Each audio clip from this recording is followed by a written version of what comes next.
The night was darker than usual, the kind of darkness that seemed to swallow sound and movement alike. The SEAL unit had been operating deep inside hostile terrain, moving cautiously through the jagged terrain where shadows played tricks on their eyes, and every rustle of leaves seemed like an omen.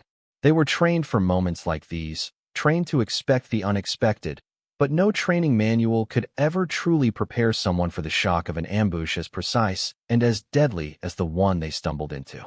One moment they were advancing in careful silence. The next the air erupted with the crack of enemy gunfire and the sharp ricochet of bullets snapping through stone and dirt around them. In those first seconds of chaos, instincts should have taken over. These were men and women who had drilled endlessly, who knew how to react under fire, who had been taught to counter ambushes with speed and aggression. But when the first wave of shots came, the entire team froze. It wasn't just fear. It was the shock of how perfectly the enemy had calculated the trap. Gunfire came from high ground, cutting off their retreat, and a second flank pressed from the side, leaving them with nowhere to maneuver. The SEALs crouched behind rocks, pressed their backs against shallow cover, staring at each other with wide eyes as if their minds were still struggling to accept what had just happened. The captain hissed an order through clenched teeth, trying to rally his people, but the sound of gunfire was relentless, pounding against their ears and drowning every command. Dust filled their lungs, smoke hung in the air, and each second dragged heavier than the last. One operator tried to peek out from behind his cover, only to have a bullet smash into the rock just inches from his face, showering him with stone fragments. He ducked back immediately, his hands trembling. Another soldier gripped his rifle tightly, knuckles white, but didn't fire a shot, paralyzed by the realization that they were being watched by marksmen hidden in the dark, unseen eyes that seemed to know their every move. Time stretched painfully. 10 seconds felt like a minute, and a minute felt like an hour. The enemy wasn't rushing forward. They were patient. They knew the SEALs were trapped, cornered, suffocating in fear. The ambushers could afford to wait, letting panic erode their discipline. The unit's breathing grew ragged, every chest rising and falling in shallow gasps, every heartbeat hammering so loudly it seemed to echo in the night. For elite soldiers who prided themselves on their calm under fire, this moment was something different. It was like standing on the edge of a cliff, staring into an abyss, unable to move forward and too terrified to retreat. One soldier muttered a curse under his breath, pressing his helmet tighter to his head, as if the Kevlar could somehow shield him from the invisible threats in the dark. Another clenched his teeth so hard his jaw ached, waiting for someone, anyone, to give them a signal. They had rehearsed dozens of ambush responses, but in this frozen state, memory betrayed them. Training blurred. Their minds were clouded by the crushing thought that this could be their last stand.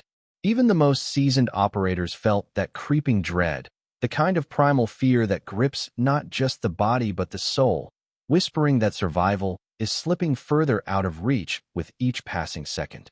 The silence between bursts of gunfire was worse than the shooting itself. In those tiny gaps, the SEALs could hear the enemy moving unseen, shifting their positions, tightening the net around them. It was a predator's patience at play. Every sound seemed amplified, the crunch of gravel under boots, the rustle of leaves in the wind, even the ragged inhale of the soldier crouched beside them. No one dared to speak. The comms were quiet. The unit, usually bound by unbreakable rhythm and teamwork, now felt fragmented, isolated, each operator trapped in their own mind while death lingered just beyond the rocks. What cut deepest wasn't just the fear of dying. It was the feeling of helplessness. SEALs were fighters, aggressors, predators in their own right. Yet here, they had been stripped of that edge. Their rifles felt heavy, their training distant, and every second of stillness eroded the confidence they had built through years of brutal preparation. They were supposed to be the hunters, but tonight they were prey, caught in the crosshairs of an enemy who knew exactly what they were doing. And in that paralyzing ambush, the unit faced the one challenge no drill could ever simulate, the suffocating freeze of uncertainty when survival no longer felt guaranteed. The air was thick with smoke, the kind that clung to your throat and stung your eyes until blinking became painful. The SEALs pressed themselves lower against the jagged rocks, each of them calculating the same problem from different angles. how to break free from a kill zone that had been set up with brutal precision. The enemy knew the terrain well. Their fire came from elevated ground, giving them both cover and the advantage of sight lines that made every movement from the trapped unit dangerous. Any attempt to move, to dash forward or backward, was punished instantly by a storm of gunfire that forced them right back down. The world shrank to the rock they hid behind, and to the pounding rhythm of bullets against stone.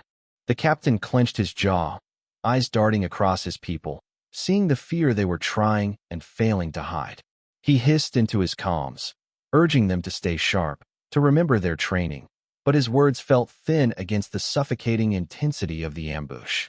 One soldier raised his rifle and fired blindly into the dark ridgeline, where muzzle flashes sparked, but the response was swift and merciless. A hail of bullets so close that shards of rock cut across his cheek. He ducked back, blood mixing with sweat, muttering that they were surrounded. In moments like these, minutes drag like hours. The unit was pinned, unable to advance or retreat, and the oppressive reality of being trapped gnawed at their resolve. Each operator's breathing grew shallow, some whispering silent prayers, others gripping their rifles so tight their hands ached. The night was alive with noise, shots cracking from above, the clink of shells hitting stone, the dry rasp of radios crackling static. But to the SEALs, it all blended into a single oppressive reminder that the ambush was holding them in place, waiting for them to make a mistake. Then something shifted. Amid the heavy silence between bursts of fire, one of them moved differently. She had been crouched low like the rest, pressed to the rock with her body still, eyes locked on the same darkness that everyone else feared. But her gaze wasn't paralyzed, it was calculating. She was younger than some of the veterans beside her, yet her eyes carried a focus that cut through the fog of panic. She watched the enemy's rhythm, the spacing of shots, the way the gunfire seemed to pause in calculated intervals. She noticed patterns in the chaos, something the others had overlooked because fear had consumed their clarity. Her breathing steadied, different from the ragged inhales of her teammates. Where the rest of the unit saw only entrapment, she began to see opportunity. Each burst of fire was not random. It was coordinated, designed to suppress. And with coordination came timing. Timing that could be exploited. She shifted her weight slightly, adjusting the way her boot pressed into the dirt, her mind racing faster than her fear could catch up. She didn't wait for permission, because she knew waiting longer meant their chances of survival would shrink to nothing. Her decision was sudden, sharp, and it cut through the paralysis like a blade. She darted forward, moving out from cover in a way that made the rest of the team gasp and curse under their breath. It looked reckless, suicidal even, but there was purpose behind it. In the enemy's eyes, it was bait. One target breaking cover in the midst of stillness would pull their focus instantly, and she counted on it. Gunfire erupted, a storm aimed at her as she sprinted low across the ground, but in doing so, she drew attention away from her frozen teammates. Bullets chased her shadow, every round snapping past with lethal intent, but her movements weren't clumsy. She knew exactly how to use the terrain, diving into shallow dips, sliding behind low rocks, vanishing and reappearing like smoke. The rest of the unit was stunned. They had been waiting for an order, waiting for someone to break the cycle, and now here she was, turning herself into a moving target to buy them a sliver of breathing room. Her courage was reckless in their eyes, but it was the spark they hadn't realized they needed. The enemy shifted fire toward her, exposing the rhythm of their positions. For the first time since the ambush began, the unit saw openings, saw weaknesses. What had been suffocating chaos now had cracks in it, and it was because one of their own had chosen to risk everything by becoming the bait that MiG-HT just saved them. The night pressed in on them, thick and suffocating, every sound amplified against the silence that followed bursts of gunfire. The SEAL unit had been pinned for what felt like hours, though only minutes had passed since the ambush had begun. Each man kept his body flat to the dirt, rifles clutched tightly, sweat streaking down faces smeared with grime. Fear was there, quiet but undeniable, buried beneath layers of training and discipline, but surfacing in the way hands trembled and eyes darted too quickly. They were some of the best trained fighters in the world, yet in that moment, they were frozen, their strength held hostage by an enemy that controlled the high ground. Above them, hidden shapes blended into the rocks, firing in bursts that seemed to anticipate every move the SEALs thought of making. The ridgeline was alive with muzzle flashes, shadows flickering, echoing cracks bouncing off the canyon walls. Each shot came like a reminder. They were exposed, trapped, and the longer they stayed still, the more certain their fate became. No amount of training had prepared them for the gnawing paralysis that came with knowing one wrong step meant death. The unit moved only in whispers, adjusting positions slightly, checking ammo, exchanging short glances, but no one dared break cover long enough to shift the tide. Then came the shift. She moved differently than the others, her mind refusing to accept paralysis as an option. She knew hesitation was the enemy as much as the ambushers above. Her heart raced like theirs. Her body was just as vulnerable, but something inside her burned against the fear, demanding action. She replayed the ambush in her head, piecing together the enemy's rhythm like a puzzle. The shots weren't random. They were methodical, disciplined, controlled. Whoever was orchestrating the attack was good. Too good. But disciplined fire meant predictability, and predictability could be broken. She scanned the ridge again, eyes narrowing as she marked the intervals between fire. One position would light up, then another, then silence. There was a pattern, brief pauses that lined up across different firing points. The enemy was rotating shots, keeping up constant suppression without overexposing themselves. The longer she watched, the clearer the rhythm became, like hearing a song beneath the noise. And in that song, she heard a gap, a space, small, dangerous, but real. Her decision was born in an instant, the kind of instinctive choice that training couldn't always teach, but survival demanded. Without asking permission, without waiting for anyone's nod, she prepared herself to move. Her teammates didn't notice at first, too locked into their own fears, but then one of them glanced sideways and froze. She wasn't tucked tight to the rocks anymore. Her body was shifting, ready to bolt. A hissed protest came through clenched teeth, but she ignored it. She knew what they didn't yet. That staying put meant dying slowly, and someone had to break the cycle. When she sprang forward, the world erupted. Gunfire cracked louder than ever, sparks spitting from rocks as bullets chased her every step. She ran low, fast, her boots pounding into dirt, her body zigzagging across the open ground in movements drilled into her muscle memory. To the enemy, she was the perfect distraction, reckless prey daring to break cover. To her team, she was madness in motion. But what looked like chaos was calculated. Every stride, every slide into shallow dips in the terrain was measured, designed to keep her one step ahead of the enemy's aim. The ambushers took the bait. They shifted their fire toward her, focusing so heavily on the lone figure darting across the ground that their rhythm broke. Suppression fire that had locked the SEALs down now faltered, gaps widening as shooters poured their attention into tracking her instead. For the first time since the ambush began, the ridgeline wasn't a wall of coordinated fire. It was fragmented, scattered, exposed. Behind her, the SEAL unit stirred. Heads lifted, eyes widened. Hearts that had been slowed by dread now beat with something else. Inspiration. Watching her sprint through hell reignited something in them. Something their training had drilled, but fear had buried. Initiative.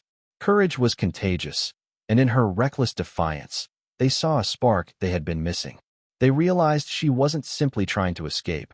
She was buying them the one thing they hadn't had since the first shot was fired. Time. Time to breathe. Time to think. Time to act. The dirt beneath them was damp and cold, clinging to their uniforms as they pressed themselves into the shallow cover of the terrain. The SEAL unit knew they were running low on everything that mattered: ammunition, energy, and most importantly, time. Every second spent pinned down by the relentless ambush tightened the noose around them. They could hear the enemy's confidence in the sharp, steady cadence of gunfire from the ridge above, the way the shots echoed with precision. Their position was exposed, their options dwindling, and for a moment, despair threatened to take hold. The enemy had the high ground, the numbers, and the momentum. It was only a matter of time before one unlucky round ended it for them all. But her movement changed everything. While the rest of the team remained low, clinging to the ground, she had broken from cover and turned herself into bait. The sudden shift in enemy fire confirmed what she had gambled on. Their focus snapped to her like a predator chasing prey. It wasn't just about survival anymore. It was strategy. She wasn't running blindly.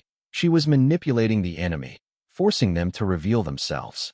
The ridgeline that had seemed untouchable began to fracture under pressure. Shooters leaned out longer than they should have, abandoning discipline in their eagerness to hit her as she darted across open ground. In their overextension, they betrayed their positions, muzzle flashes flaring against the rock face, shadows moving where there should have been none. What had been a wall of hidden firepower was suddenly a map of vulnerabilities, each point of light a marker for where the enemy crouched. The team's eyes tracked it, realizing what she had given them. With her as the distraction, they could finally see the battlefield clearly. The rhythm of the ambush unraveled, and the silence between enemy shots grew just long enough for the SEALs to plan their counter.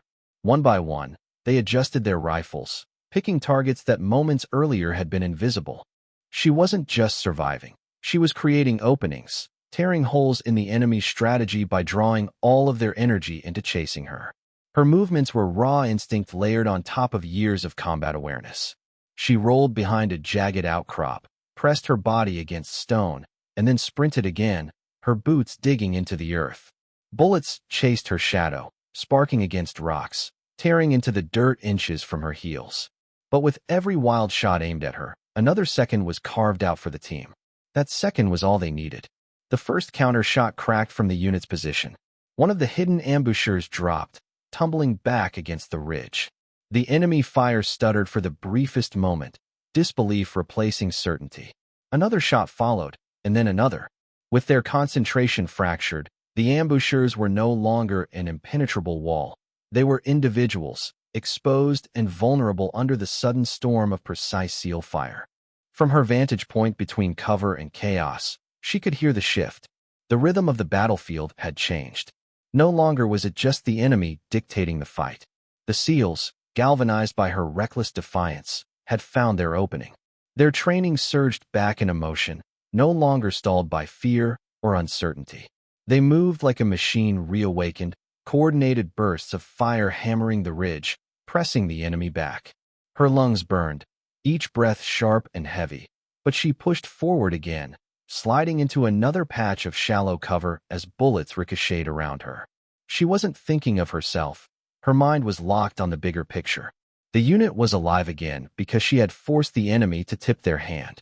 Their firepower, once suffocating, now worked against them as their exposed positions became targets. The battlefield, once tilted hopelessly against them, began to even out. The air reeked of cordite and dust, the kind of smell that clung to the back of the throat and reminded every soldier that they were standing in the middle of a war zone. The SEALs, once paralyzed under the weight of enemy fire, were now moving again, their rifles spitting precise bursts that echoed off the ridge. But even with the sudden surge of momentum, the danger was far from over. The enemy wasn't retreating, they were regrouping. A fresh wave of fire cracked out from the rocks, sharper, faster, more desperate. It was a reminder that this wasn't a battle that could be won by chance. It demanded something more, someone willing to push the limits of courage beyond what reason would allow. That someone was her. While the team laid down cover, she crawled forward, inch by inch, using the jagged terrain to shield her silhouette from the enemy's gaze. Her fingers gripped the dirt, nails snapping under pressure, her entire body pressed low to the ground. Every sound carried the risk of death. The shift of pebbles under her weight, the metallic scrape of her gear against stone. Above, enemy rifles barked, each muzzle flash marking another attempt to pin the team back down. She was moving closer to the source of that fire, closer to the beating heart of the ambush, because she understood something the others hadn't yet grasped. Survival wouldn't come from endurance. It would come from breaking the ambush apart from within. Her path was reckless, the kind of maneuver drilled into SEAL training but rarely attempted in live combat. To close distance with an enemy perched above meant gambling everything, speed against accuracy, instinct against raw firepower.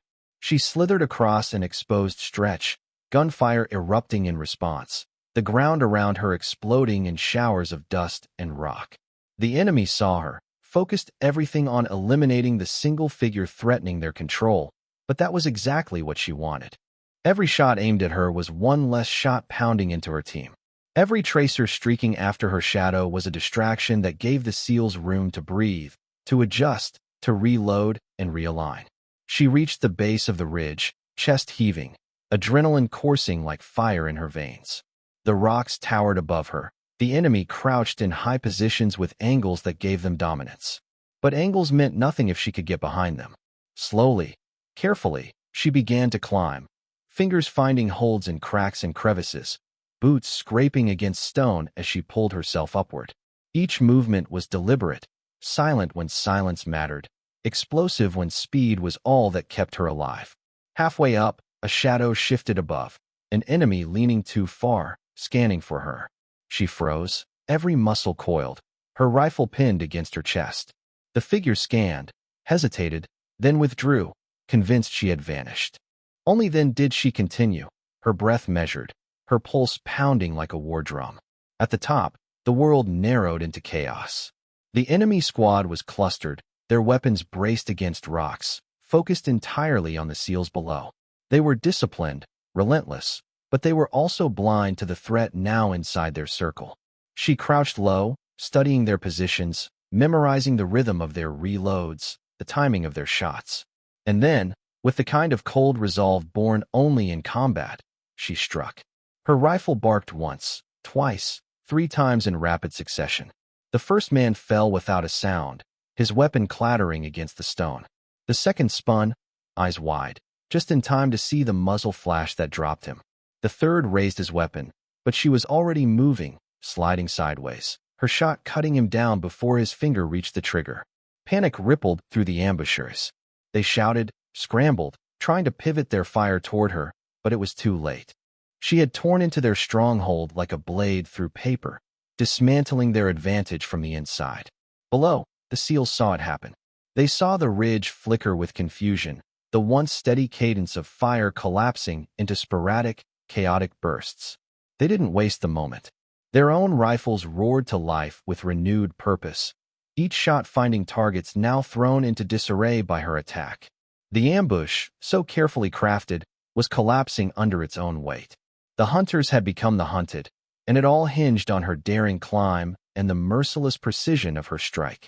She moved like a storm through the enemy line, rifle snapping, hands steady, eyes sharp. Her presence forced the ambushers to divide their attention, split between the chaos at their backs and the disciplined SEAL fire tearing them apart from below. That split was fatal. One by one, they fell, their dominance unraveling under the combined pressure. Her gamble had worked. By turning herself into bait, she had given the team a second chance. By climbing into the heart of the ambush, she had given them victory's edge. The battlefield, once tilted so heavily against them, was beginning to shift entirely in their favor. Smoke drifted across the ridge, carried by the wind, curling into the night sky as the sound of gunfire slowly diminished. The ambush, once a trap meant to swallow the SEAL unit whole, now lay shattered across the rocks. Bodies, weapons, and the remnants of a battle fought at the razor's edge painted a grim picture of what had just unfolded. The SEALs, still breathing hard, their uniforms streaked with dust and blood, glanced at each other, silently acknowledging that they had come close, too close, to the edge of defeat. But none of them looked at each other for long. Their eyes kept shifting toward her. She was still standing near the ridge, weapon lowered, face lit by the faint glow of the last burning flare. Her chest rose and fell in steady rhythm, but the intensity in her eyes hadn't faded. For the SEALs, that single image would stay burned in their memory. The one who had stepped forward when even seasoned operators had frozen, the one who chose to become the bait, and in doing so, broke the chokehold of death that had closed in around them. The commander, a man who had led countless missions, walked toward her slowly. His boots crunched against gravel, the weight of his silence heavy.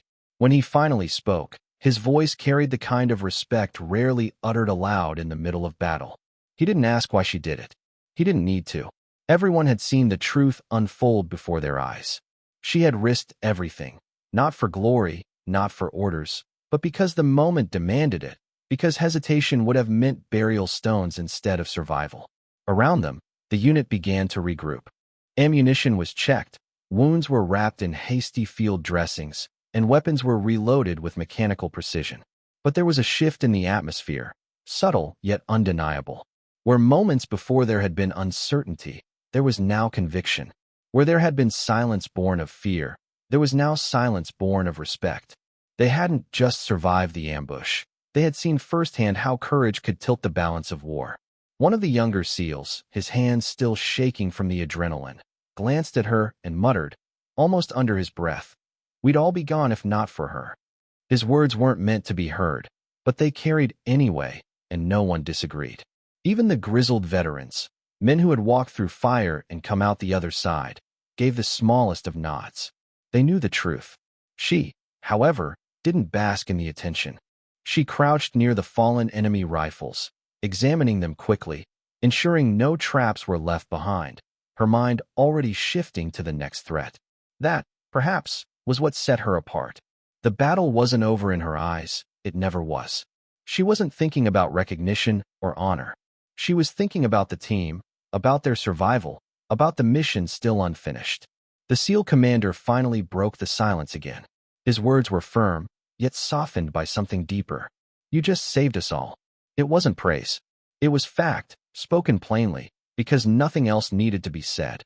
And in that moment, the entire unit understood something that went beyond the firefight. They hadn't just been rescued from death. They had been reminded of what it meant to fight, to trust, to stand side by side, even in the darkest hour. As the last echoes of the ambush faded into the night, they began moving again, climbing down from the ridge, their formation tighter, their resolve stronger. Every step carried the weight of the battle they had just survived, but also the fire lit by her choice. The kind of fire that didn't just burn in one person, it spread, igniting every soul it touched. The battlefield was quiet now, but in that quiet, something unspoken lingered. They all knew this fight would not be the last. Ambushes would come again, storms would rise, and fear would return to claw at their hearts. But they had seen how fear could be broken, how a single act of reckless courage could tear apart the grip of death. And because of that, they marched forward, not as a unit shaken by what almost was, but as a force reborn from the edge of collapse, carrying with them the lesson carved into their memory by her stand on the ridge.